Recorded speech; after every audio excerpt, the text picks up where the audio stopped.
Assalomu alaykum hurmatli tomoshabinlar, kanalimizga xush kelibsiz. Bugungi videomizda 1-iyundan boshlab elektr energiyasi va tabiiy gaz narxining oshirilishi haqida batafsil ma'lumot berib o'tamiz. Agar kanalimizda yangi bo'lsangiz, obuna bo'lib qo'yishni unutmang. O'zbekistonda 1-iyundan elektr energiyasi va gaz tariflari oshiriladi. 1-iyundan O'zbekistonda aholi va biznes uchun elektr hamda gaz tariflari ko'tariladi. O'rtacha o'sish 9,9% ni tashkil qiladi. Mablag'larni tarmoqlar modernizatsiyaga yo'naltirish reja qilingan. Ijtimoiy himoyaga muhtoj aholi uchun kompensatsiyalar ko'zda tutilgan. O'zbekistonda 1-iyundan boshlab aholi va yuridik shaxslar uchun elektr energiyasi hamda tabiiy gaz tariflari oshishi kutilmoqda. Bu haqdagi hukumat hujjati 15-may kuni yangi narxlar kuchga kirishidan 15 kun oldin qabul qilindi. Iste'molchilar uchun tariflar o'sishi taxminan o'rtacha 9,9% ni tashkil etadi. Gazeta narxlarning kutilayotgan oshishi haqida aprel oyi oxirida xabar bergan edi. Iqtisodiyot va Moliya vazirligi hamda Energetika vazirligi vakillari 14-may kuni jurnalistlar bilan bo'lib o'tgan uchrashuvda tariflar oshishini, xususan energetika infratuzilmasining eskirgani hamda tarmoqlar, podstansiyalarni modernizatsiya qilish va yangi liniyalar qurish uchun sezilarli mablag' jalb etish zarurligi bilan izohladi. Hukumatning o'tgan yilgi qarori bilan 2026-yildan boshlab energoresurslar narxini har yili 1-maydan inflyatsiya darajasini hisobga olgan holda, lekin 10% dan ko'p bo'lmagan miqdorda oshirish mexanizmi belgilangan. Tariflar oshishi hisobiga olingan mablag'larni elektr va gaz tarmoqlarini, podstansiyalarni modernizatsiya qilish hamda yangi liniyalar qurishga yo'naltirish rejalashtirilgan.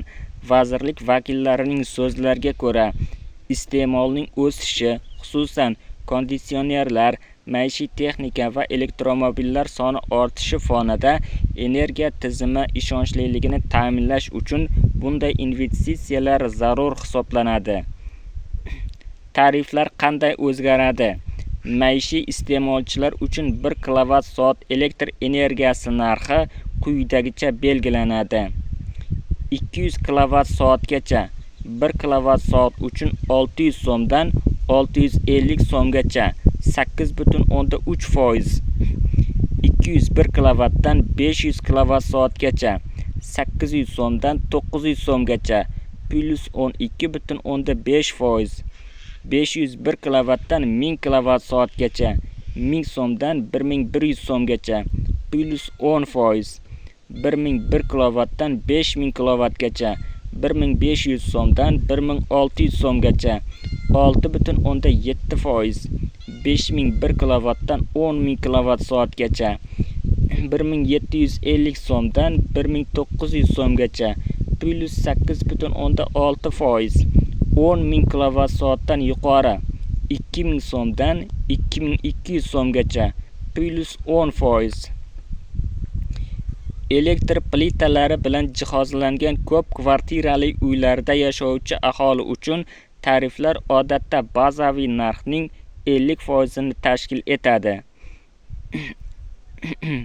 200 kWh-gacha 1 kWh uchun 300 so'mdan 325 so'mgacha 8,3%.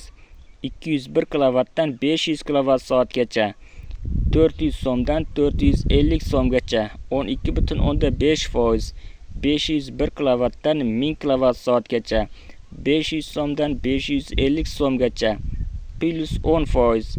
1001 kWdan 5000 kWh-gacha 750 so'mdan 800 so'mgacha plus 6,7%. 5001 kWdan 10000 kWh-gacha 875 so'mdan 950 so'mgacha plus 8,6%. 10000 kWh-dan yuqori 1000 so'mdan 1100 so'mgacha plus 10%. Isitish mavsumida noyabrdan fevralgacha aholiga yetkazib beriladigan 1 kubometr tabiiy gaz narxi quyidagicha oshadi. 500 kubometrgacha iste'mol qilinganda, isitish mavsumidan tashqari vaqtda 100 kubometrgacha, 1 kubometr uchun 1000 so'mdan 1100 so'mgacha, plus 10%, 501 kubometrdan 2500 kubometrgacha, isitish mavsumida 1800 so'mdan 2000 so'mgacha, plus 11,1%, 2501 kubometrdan 5000 kubometrgacha, 2100 so'mdan 2300 so'mgacha, plus 9,5%, 5001 kubometrdan 10000 kubometrgacha, 2500 so'mdan 2700 so'mgacha, plus 8%, 10000 kubometrdan yuqori bo'lganda 3000 so'mdan 3300 so'mgacha, plus 10%. Yuridik shaxslar, jumladan tadbirkorlar uchun tariflar. Elektr energiyasi 1 kWh uchun 1000 so'mdan 1100 so'mgacha, plus 10%. Tabiiy gaz 1 kubometr uchun 1800 so'mdan 2000 so'mgacha, plus 11,1%. Metan zapravkalar uchun gaz 1 kubometr uchun 2500 so'mdan 2750 so'mgacha, plus 10%. Ovqat tayyorlash uchun gaz plitasidan foydalanuvchi, gazni hisoblagichsiz ishlatuvchi va belgilangan qat'iy summada to'lovchi iste'molchilar uchun tariflar quyidagicha oshiriladi. Ovqat tayyorlash va issiq suv ta'minoti uchun 1 kubometr uchun 1800 so'mdan 2000 so'mgacha, plus 11,1%. Uyni isitish uchun 1400 so'mdan 1550 so'mgacha, plus 10,7%. Aholining ijtimoiy himoyaga muhtoj qatlamini qo'llab-quvvatlash. Iqtisodiyot va Moliya vazirligining gazetaga ma'lum qilishicha, aholining ijtimoiy himoyaga muhtoj qatlamlarini elektr va gaz tariflari oshishi oqibatlaridan himoya qilish uchun pul kompensatsiyalarining maxsus mexanizmi ko'zda tutilgan. To'lovlar Ijtimoiy himoya milliy agentligi orqali amalga oshiriladi. Avvalgi yillarda ham berilgan ushbu kompensatsiyalar energiya resurslari iste'molining belgilangan ijtimoiy normadan ortgan qismi uchun xarajatlarni qoplashi kerak.